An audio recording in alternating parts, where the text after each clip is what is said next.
পক্ষপাতিত্বের অভিযোগের মুখে বিবিসির দুই শীর্ষ কর্মকর্তার পদত্যাগ। আগাম মুক্তি পেলেন ফ্রান্সের সাবেক প্রেসিডেন্ট নিকোলাস সারকোজি। শুরু হয়েছে জার্মানিতে ম্যাগডেবার্গ গাড়ি হামলা মামলার বিচার কাজ।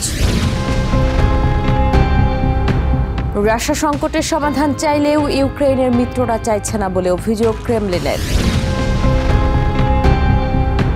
স্লোভাকিয়ায় ভালুক নিধনের প্রতিবাদে মন্ত্রণালয়ে অবরোধ পরিবেশবাদীদের। ইউরোপের হালনাগাদ ও বৈচিত্র্যময় খবরাখবর আপনাদের সামনে এক নজরে তুলে ধরছি আমি নূর।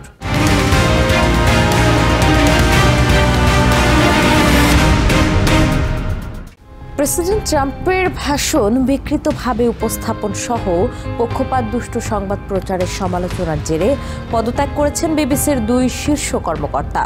রবিবার আনুষ্ঠানিকভাবে পদত্যাগ করেন সংস্থাটির ডিরেক্টর জেনারেল টিম ডেইভি এবং chief executive of news Deborah টার্নেস।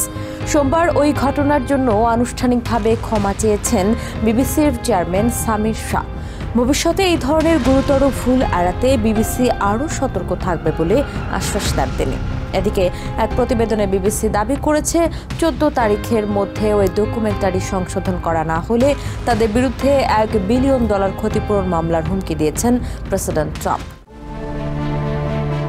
সংবাদ প্রচারের ক্ষেত্রে পক্ষপাতিত্বের অভিযোগে সমালোচনার মুখে পদত্যাগ করেছেন ব্রিটিশ সরকারের অর্থায়নে পরিচালিত গণমাধ্যম বিবিসির ডিরেক্টর জেনারেল টিম ডেইভি এবং chief executive of news Deborah টার্নেস। রবিবার পদত্যাগপত্র জমা দেন তারা।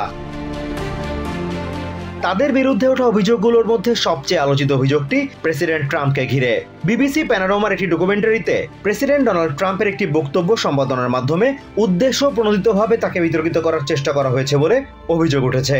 ওই ডকুমেন্টারিতে 2021 সালের 6 জানুয়ারি প্রেসিডেন্ট ট্রাম্পের দেয়া ভাষণ এমনভাবে সম্পাদিত করা হয় যা দেখে মনে হয় ট্রাম্প ক্যাপিটলে হামলা নির্দেশ দিচ্ছেন।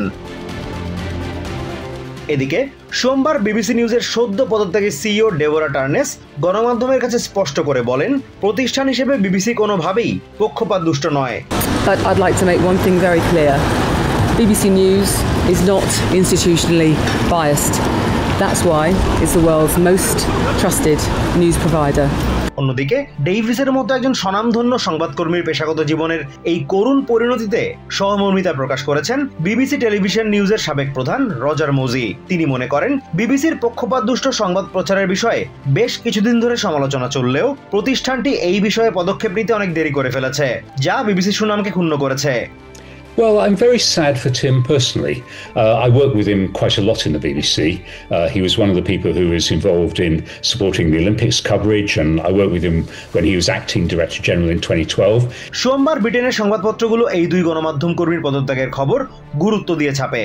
গত সপ্তাহে আরেক ব্রিটিশ সংবাদপত্র দ্য টেলিগ্রাফ বিবিসির অভ্যন্তরীণ একটি মেমো ফাঁস করে এ সংক্রান্ত একটি বিস্তারিত প্রতিবেদন প্রকাশ করে। ওই মেমোয় ট্রাম্পের বিরুদ্ধে বিবিসির পক্ষপাতিত্বের বিষয়টির উল্লেখ ছিল।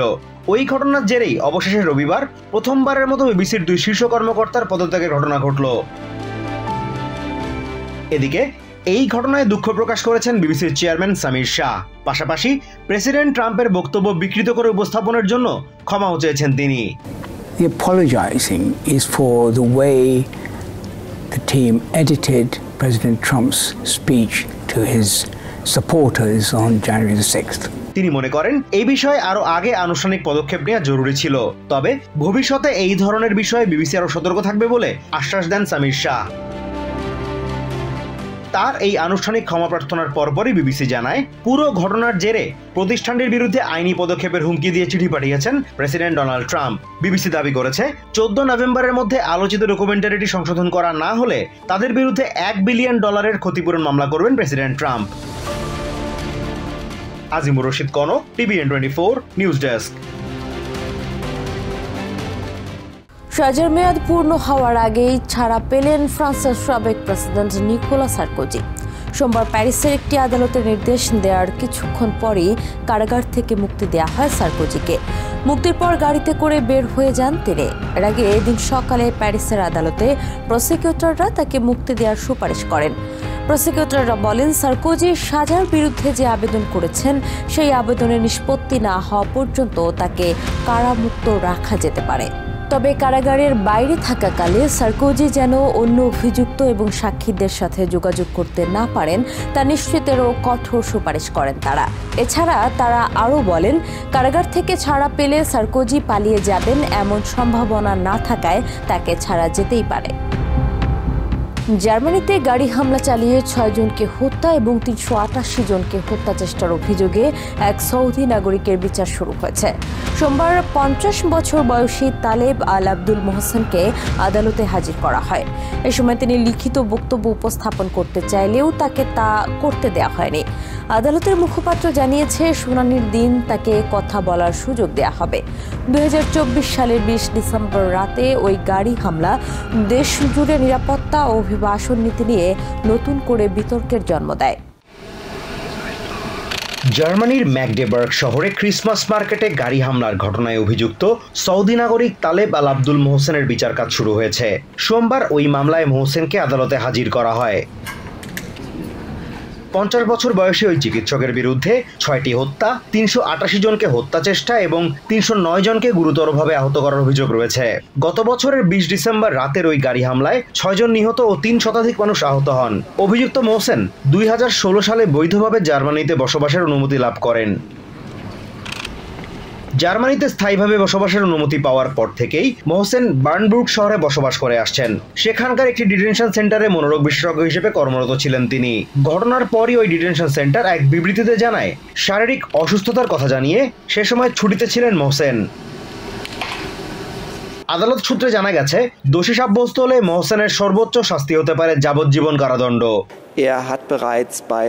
বিচার শুরু হওয়ার সময় তিনি ক্যামেরার দিকে একটি নোটবুক তাক করে কিছু সংক্ষিপ্ত লিখিত বক্তব্য প্রদর্শন করেন। তিনি আদালতে কিছু বলবেন কিনা তা শুনানির দিনই জানা যাবে। যদি তার বিরুদ্ধে একাধিক হত্যাকাণ্ড ও শত শত হত্যাচেষ্টার অভিযোগ প্রমাণিত হয়, তাহলে জার্মান আইনে সর্বোচ্চ শাস্তি তার জন্য অপেক্ষা করছে, সেটি হবে যাবজ্জীবন কারাদণ্ড। তদন্তে জানা গেছে, মোহসেন কোন ইসলামপন্থী চরমপন্থার সঙ্গে যুক্ত ছিলেন না। তবে ২০১৯ সালে বিভিন্ন আন্তর্জাতিক গণমাধ্যমে নিজেকে ইসলাম বিরোধী কর্মী হিসেবে তুলে ধরেন। সামাজিক মাধ্যমে মোহসেন জার্মানির কট্টর ডানপন্থী দল আফডি এবং ইলন মাস্কের প্রতি সমর্থন প্রকাশ করেছেন। হামলার কিছুক্ষণের মধ্যেই মোহসেন এক ভিডিও বার্তায় পুলিশের বিরুদ্ধে অভিযোগ তোলেন এবং নিজেকে সক্রেটিসের মতো ধর্মের সমালোচনার জন্য নিপীড়নের শিকার বলে দাবি করেন। Azimur Rashid Kanak, TVN 24 news desk. Kremlin মুখপাত্র দিমিত্রি পেসকভ বলেছেন, যত দ্রুত সম্ভব ইউক্রেন রাশিয়ার সংঘাত নিরসন চায় মস্কো। তবে এই সমস্যা সমাধানের প্রক্রিয়া থমকে থাকায় তা সম্ভব হচ্ছে না। সোমবার এক টেলি সাক্ষাৎকারে তিনি আরও বলেন, রাশিয়ার লক্ষ্য ও উদ্দেশ্য অর্জিত হওয়ার পরই মস্কো রাজনৈতিক ও কূটনৈতিক পন্থায় এই সমস্যার সমাধান করতে আগ্রহী। সমাধানের প্রক্রিয়া থমকে থাকার দায় ইউক্রেন ও তাদের ইউরোপের মিত্রদের ওপর চাপিয়েছেন পেসকভ। তিনি অভিযোগ করেন, ইউরোপিয়ান দেশগুলো বিশ্বাস করে এই যুদ্ধে ইউক্রেনের জয় নিশ্চিত, আর তাই তারা এর শান্তিপূর্ণ সমাধানের পথ বন্ধ করে রেখেছে। এ সময় পররাষ্ট্রমন্ত্রী সার্গেই ল্যাভরভকে ঘিরে পশ্চিমা গণমাধ্যমগুলোর অপপ্রচারের সমালোচনা করে তিনি বলেন, ল্যাভরভ এখনও স্বপদে বহাল আছেন। আমরা চাই এই সংঘাত কূটনৈতিক উপায়ে সমাধান হোক। আমরা এটি বহুবার বলেছি এবং রাশিয়ার পক্ষ থেকেও এখনো এই বিষয়ে খোলামেলা মনোভাব রয়েছে। কিন্তু বর্তমানে পরিস্থিতি স্থবির হয়ে আছে, আর এই স্থবিরতার জন্য আমরা দায়ী নই। আমি আরও জানাতে চাই যে সের্গেই ল্যাভরভ এখনো শপথে বহাল আছেন। এসব প্রতিবেদন সম্পূর্ণ ভুয়া, এগুলোর প্রতি মনোযোগ দেওয়ার কোনো প্রয়োজন নেই। সবকিছু ঠিকঠাক আছে। ভালুক হত্যা এবং বৃক্ষ নিধনের প্রতিবাদে স্লোভাকিয়ার রাজধানী ব্রাতিস্লাভায় বিক্ষোভ করেছে গ্রিনপিস সহ বেশ কয়েকটি পরিবেশবাদী সংগঠন। সোমবার সকাল থেকে দেশটির পরিবেশ মন্ত্রণালয়ের প্রবেশ পথ অবরোধ করে সরকারের বিতর্কিত ভালুক ও নেকড়ে নিধন এবং ন্যাশনাল পার্কগুলোর গাছ কাটার সিদ্ধান্তের প্রতিবাদ জানায় ১ ডজনেরও বেশি পরিবেশবাদী।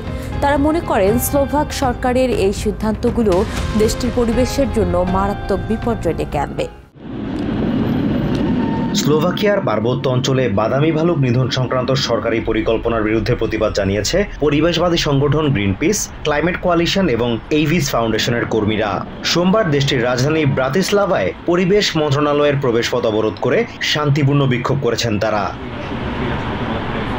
সংগঠনগুলোর প্রায় 2 ডজন কর্মী মন্ত্রণালয়ের সামনে অবস্থান নিয়ে আজ বন্ধ লেখা ব্যানার হাতে বিক্ষোভ করেন। এই বিক্ষোভ শান্তিপূর্ণ হলেও যে কোনো ধরনের অপ্রীতিকর পরিস্থিতি এড়াতে মন্ত্রণালয় ঘিরে বাড়তি পুলিশ মোতায়েন করা হয়। পরিস্থিতির গুরুত্ব বিবেচনায় আমরা দৃঢ়ভাবে বিশ্বাস করি শান্তিপূর্ণ ও অহিংস প্রতিবাদের অধিকার আমাদের রয়েছে। আমরা আসলে এটা বোঝাতে চাই যে স্লোভাকিয়ার পরিবেশের উপর যে ক্ষতি হচ্ছে তা একদিন কিছু কর্মচারীর অফিসে না আসার চেয়েও অনেক বেশি গুরুতর। বিতর্কিত ভালুক নিধনের পরিকল্পনা ছাড়াও দেশটির বিভিন্ন ন্যাশনাল পার্কে গাছ কাটার সিদ্ধান্তের বিরুদ্ধেও প্রতিবাদ জানান তারা বলেন এই দুটি পরিকল্পনাই স্লোভাকিয়ার পরিবেশের জন্য মারাত্মক ক্ষতিকর। আমরা মনে করি পরিবেশ মন্ত্রণালয়ের ধ্বংসাত্মক পদক্ষেপ থেকে প্রকৃতির অন্তত একদিন বিশ্রাম নেওয়ার সময় এসেছে।